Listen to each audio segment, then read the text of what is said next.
So that what we've been talking about today about elevating to technology advisory status, for us to be treated at that level, we actually need to be acting that way. I often say we need to act how we want to be treated. I mean that truly. If we want to be the tradesman like IT guy and go fix some broken things and do some on-site work, that's perfectly okay. If we act that way, we're going to be treated that way. It'll be transactional, it'll be paid by the hour. If we want to be treated like an advisor, we need to actually come in and act like an advisor. We need to ask a whole bunch of questions, provide insight, be very clear on how our value is and what we charge from the very outset. If we act that way, our clients will treat us this way. When I talk to partners a lot about their evolution, especially the small partners, and I'll pick a good example around like price rises. Very few people do it. We're still charging the same prices as we did 5 years ago. Some people have risen prices because they've had to, but the majority of the industry, our average pricing is about the same. It hasn't really shifted for a very long time, even though our margins are shifting. People don't have that annual price increase just built in. Every time I talk to a partner, they're very scared about doing it. They turn it into this big deal. What we end up doing is we turn it into a big deal, so our clients treat it as a big deal. Oh, we need to go have a conversation with all our clients about this. Compared to the partners that just do a 5% increase and send out an email a month ahead on the previous invoice to say next month it's going to be 5% increase and move on. The way that we act is how we're treated back. And that's what I want you to think about as we go through this section, is starting to talk about how you operate your business.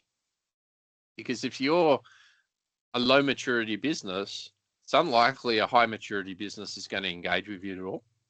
And you end up getting the clients that are very low maturity, the ones that are more difficult. And we accept that reality. And it's natural that, yes, it's very difficult as a stage 1 maturity company to work with stage 5. That's not what I'm talking about, reality. What I'm talking about is a stage 1 and we get those stage 1, stage 0, stage 2 businesses around us, and we stay acting that way. We don't think about our clients being able to go on a maturity journey with us. We think that, like what we've been talking about, our clients will give us a form of feedback and we'll make assumptions. We've got limiting beliefs. We always assume when our client questions how much something is, that they are trying to not spend a lot. Actually, they're often just asking us to try and understand what the value is so that they can justify the spend. It's, from my experience, there's not that many businesses that are truly trying to not spend any money at all. And if they are like that, why do we have them as clients? Because they're difficult, they often don't pay their bills, etc. The average businesses, small businesses out there, want to do the right thing. They're looking for people, experts, to help them grow their business, help them create efficiencies, help them reduce risk. So we need to stop thinking and projecting our own beliefs and the own way we act on our clients. We need to start understanding where we sit, how do we mature, and how do we take our clients on that journey.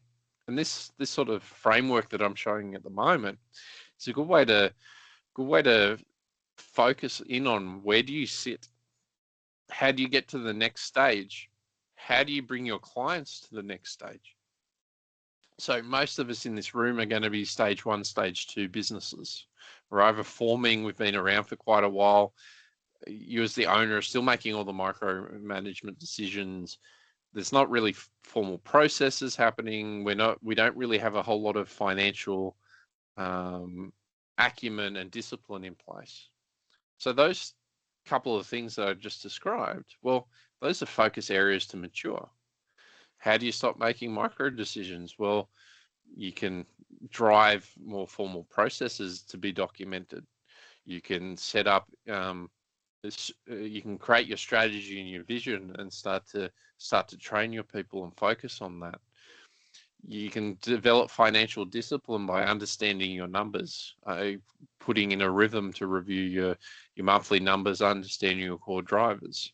These are all starting to sound very similar to the discussion we had previously around understanding your clients, what makes them tick, what makes their money.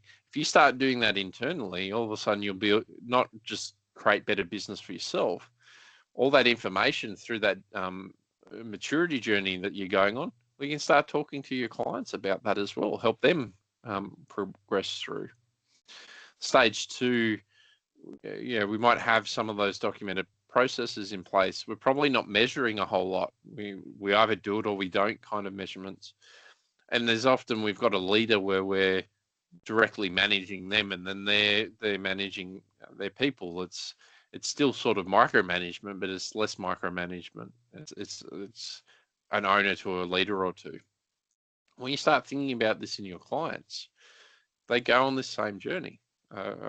Your 1 to 5 person micro business is probably starting or forming. The odd client might be super mature at that low level size. It's not necessarily a size thing, but there's sort of some defaults there. And as soon as you start going into the 10 to 20 range, they're typically going to fit in the 1 to 2 stages. You'll when you start getting up to the 50 plus, they're likely in the stage 3. When you start seeing this, again, you're starting to build a picture around the client. That client centricity is coming back. Who do you want to be? Who do you want to serve? Who are you best serving? What do they need based on their business type, their size, their operational maturity? How do you engage with that client? One of the things that always gets spoken about in our industry is the QBR. Everyone thinks they need to deliver a QBR, and they get stuck in over engineering that.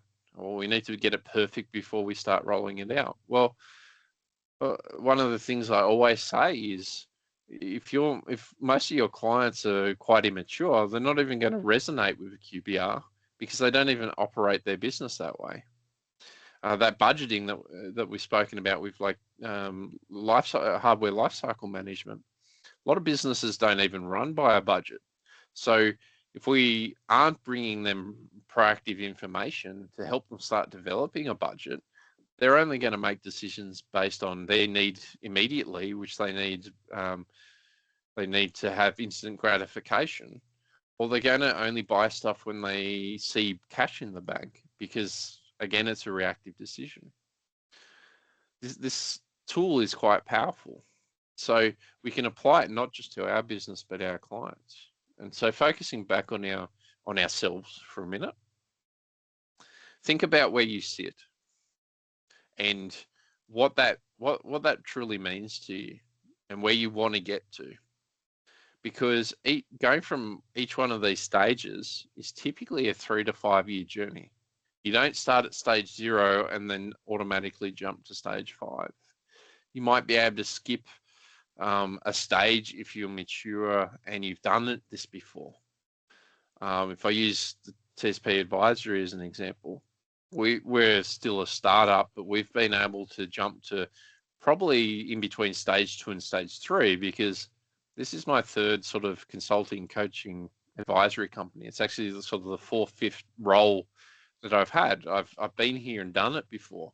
But even with that experience, we've built practices out, but we still need to solidify it and embed it in the business. It still takes time. So when you start to think about this journey, if you're in a stage 1 and you want to get up to stage 3, it's probably 6 to 10 years to go. And so again, if you're thinking about your transformation, if you don't have a horizon for that long, well, why invest in that? Why not invest the time to start to look at exit and do it faster?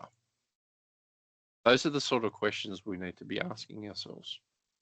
And so as you think about these maturity stages, we've got a whole lot of components to our operating model. And you'll see a lot of these words up on the screen here. It's probably not the traditional functions, the languages and functions that we talk about in our traditional MSP businesses. And that's the reason for it. This transformation that we need to do to a technology solutions partner that we've been talking about really requires a lot different operating model than an MSP. An MSP is a help desk, infrastructure management, and end user company. So as soon as we start evolving into advisory, going back to how we need to act to be treated a certain way, we need to start changing our language. We need to start looking at how we operate in a different way. So not only do we project that confidence, that understanding, that language, that we're something different, that we actually operate and act that way internally as well. So it's not just substanceless marketing buzz. There actually is substance behind what we do. And these sort of 10 critical areas, which I'll give you a quick rundown. I won't go into all the detail. We need to understand our business strategy. We need to have planning in place. We need an identity. And what I mean by identity means that we've got a brand, we've got core values, we've got guiding principles. MSPs don't really have those. We've spoken about it, but a lot of the time is fluff. But if we want to start to have a unique selling proposition, if we want to act as that sort of boutique level that we're providing advice, we need to be very clear on this stuff. We need to get good at our organizational design, which I'll talk about in a second. Our people and our HR.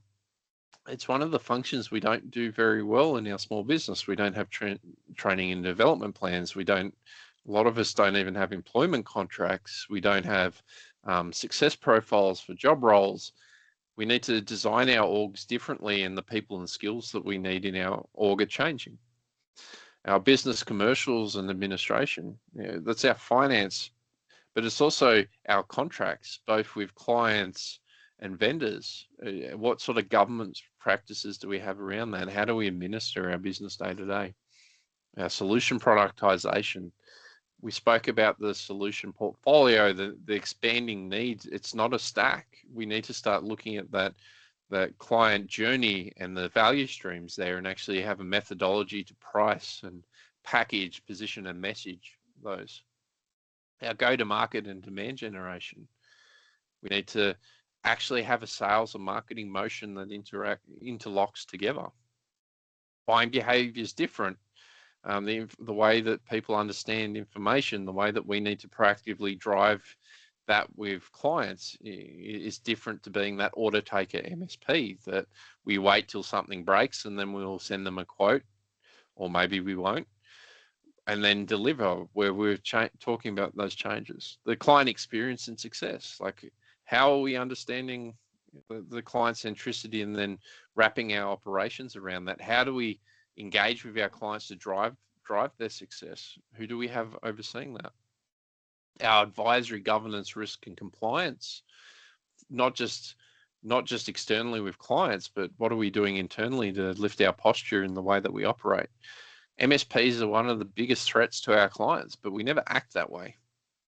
The practices that we roll out internally, for a lot of us, are quite negligent, and it's scary, the level of risk that we create for our clients, because we go for convenience ourselves rather than working at the level that we need to. You see, I mentioned project services, but it's not just project, it's change as well. All those technology solutions categories, more and more of that is directly impacting the end user. So it's not just doing an uplift project on the technology side. We need to start enabling and driving change through those client organizations. Scalable, centralized services. Most of us might have a couple of people that do like a NOC type approach. We need to start driving automation. We need to start driving different things that are scalable and driven from a centralized manner. And then finally, end user support. But you'll notice I mentioned the enablement in here. What are we doing for driving that enablement of the users, whether that's self-service type stuff, whether it's training, whether it's expanding our help desk to not just be solving broken things, but elevating to that application layer to answer questions and drive better use of the client's technologies. You're probably sitting there, that's a lot. There's a lot here that's very different for the future than what has been in the past.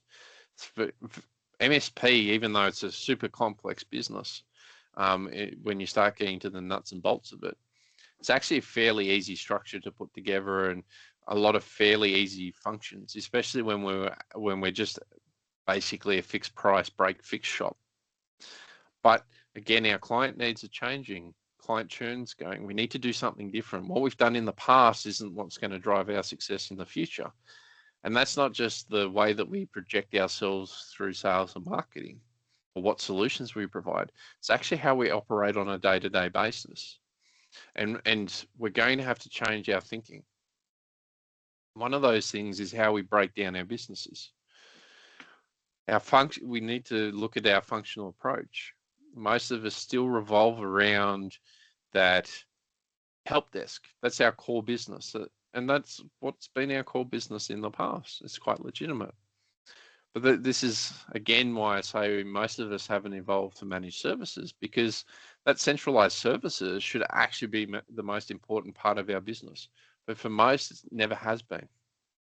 Most of us don't run projects very well, even with traditional lift and shift. How are we going to handle those changes in the future? We're not providing advisory and we're not acting at that level from a GRC perspective.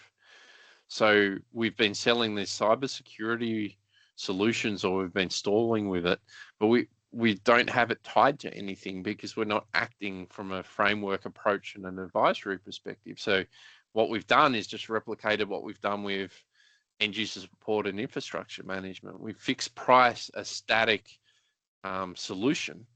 But cybersecurity is a moving target. It's going to keep evolving.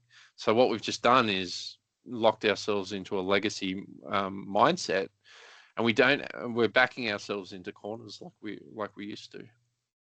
And so as you start to think about this in a different way and how you structure your business, you can start to see, well, maybe you need different skills. A lot of us have just traditionally hired that techie person that fiddles around with the computer. They're probably not the best person anymore in our business. That might have been in the past, but as you start to think about this, as people wanting enablement, we probably need more IT coordinators on our help desk. The third-party management, vendor management becomes more important. People that can understand how people actually use technology becomes more important at that level. Our projects, it's not as much necessarily about the technical skills that can then expand into that change management. It can be a lot more of that third-party vendor management. Again, different skills and focuses. And this is where, again, that transformation is going to take time. I want to reiterate this 3 to 5 year sort of cycles of maturity and implementing this sort of organizational change. It's not quick. And none of what I'm saying today is I'm expecting you to buy into James says this, I'm going to do it straight away and have it all right. We need to get used to incremental and continual improvement. We need to start changing our mindset now to hire different people in the future as employees cycle out. We need to take the opportunity when we're reshaping our organization to think about the functions and how best to structure it. We need to think differently. But there's some key things we need to come back to. We need to make money. And this slide that I've put up around the key financials we need to look at, I want us to start from the right-hand side. What you're seeing here is the numbers that are in brackets are the industry averages, and the ones that are outside of brackets are sort of the best practices. It's what you should be aiming for. So I mentioned earlier that our industry is operating at about 6% average EBITDA. It's not very good. A light breeze can knock us down. For most of us, that's probably only one anchor client leaving and all of a sudden we're breaking even or losing money. It's a scary place to be. So we need to understand that end number, what we're driving, and you'll see the best practice, the best in class operators are operating 3 times above the industry average. It's possible. Lots of people do it. Not enough people do it. But again, that's our limiting belief. We don't think profit is a good thing. We're a small business. We didn't come in to make a profit, but I'm telling you, you've got permission to make profit. The guys that drive a profitable business that's client-centric are the best performers. Their clients are the happiest because they're making deliberate decisions around who they take on and then where they're investing their money. And if you're focused on that, you'll get much better outcomes than trying to be reactive and trying to not make money on solutions and different things. And so if you work your way backwards from right to left, to achieve 18% profit, we need to manage our operating expenses. And you'll see here that there's a big discrepancy. You'll see that operating expenses is at 32 for best practice, but in the brackets it's 22. So we're actually spending more. And there's a key component of that. It's people spending on sales and marketing. Most of us don't. If you go to the conferences and stuff, everyone talks about how proud they are because they don't spend a cent of marketing. They don't have sales teams. But clients actually want us to interact. They need the information. So that's where marketing comes in. That's a way to distribute a lot of information and drive a lot of education. Those salespeople are the relationship holders with the clients. So if you're an owner and you don't have someone that's interacting with the clients on a day-to-day basis, well, what does that mean? Again, we default to that reactive side. Well, you as an owner is too busy to go proactively to talk to our clients. So it's whoever's noisy. So those good clients get neglected because we don't have anyone owning that client relationship. That's sales. And when you start to look at it, when we do have salespeople, how well are they performing? That's the sales labor cost to gross margin profit ratio. The best in class run at about 10 times. So if you're paying someone 100,000, they're managing $1 million worth of gross profit from their client portfolio compared to the average that's doing about 5. That's really bad. Like I'd say most aren't even average. It's more extreme. You're either doing really well or you're not. And that goes back to that order taker mentality. We don't want salespeople going out and proactively talking to our clients and driving outcomes. We just want them to respond when our clients ask for something. That doesn't generate a whole lot of margin for us. There's no incentive to. We hire the wrong people in those roles. From there, we work up to our overall gross profit. We need to be driving 42% at least. In smaller organizations, we can run at 50 to 55 quite easily. That's our overall gross profit is our revenue minus our cost of goods and our labor to deliver the services. The average is very poor because we're not charging the right amount. We're not efficient in delivering our services. We're not expanding our services and doing more with with less people. That has a huge flow-on effect. We don't have enough people to service our clients. We're constantly dealing with reactive noise. This is a key lever. And then you'll see we expand into the service gross margin. Everything that we do with labor involved needs to be minimum 50%.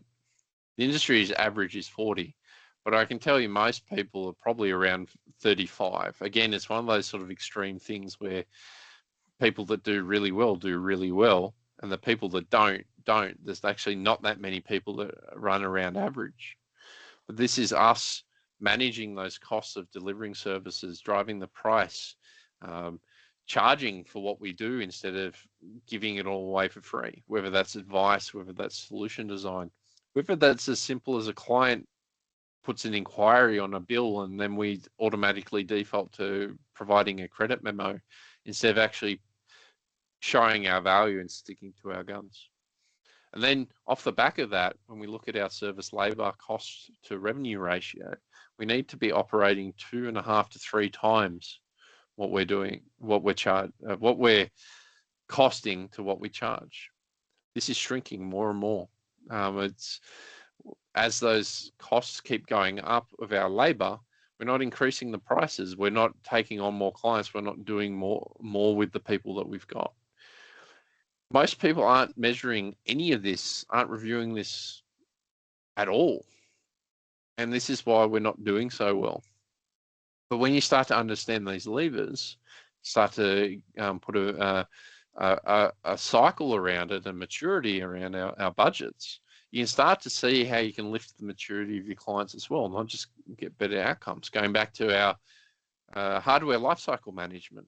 Well, when you're looking at your finances, you want to know when you're going to spend on things. You're going to plan things in the future. You get proactive because you're measuring what matters. And this is where we've got to bring this back to our clients as well, is bringing them proactive information so we can educate them and help them make decisions in the future. They might not be quite ready yet, but we can bring them information, then come back again. They'll be better off. They'll be more open, then we do it again and we do it again. But again, if we don't have like account managers in our sales team to drive this on a consistent basis, all we can ever do is default to that reactiveness. So if you don't have a budget cycle, you don't have these sort of maturity steps, going back to those stages of maturity I was talking about. These are the sort of things we need to actually implement. But most of us aren't doing this. We focus on what's the next shiny tool that we need to roll out. Do we choose what RMM's the best for this year? Can we replace that? None of that moves the needle. We keep focusing on what and defaulting to what's comfortable. We need to put ourselves out of our comfort zone. Everyone talks a big game around wanting to understand sales and marketing, but I can guarantee from my experience of doing partner education for as long as I have, anytime we put a technical workshop against a sales and marketing or a business workshop, 9 times out of 10, everyone defaults to going to the technical stuff because it's easier. But when we do, when we even show up to these sort of things, like you are today, very few of us take this information and then go do anything about it. We struggle with those next steps, which I'll talk about in a second. So while I finish up this segment, and I'll get Viv to stop the recording, when you think about that maturity, where are you sitting? Do you want to evolve? Because again, we need to make that decision around, are we going to invest our time and our effort and our money into transforming to the next level of maturity, let alone transforming our operating and business models? Or do we need to stop and think about, do we need to deliberately exit? Because all of this is a long-term thing. There's no silver bullets. There's no just flick a switch and all of a sudden it's all done and you're making lots of money. It's continual discipline around improvements in the business. So I'll get you, Viv, to stop the recording.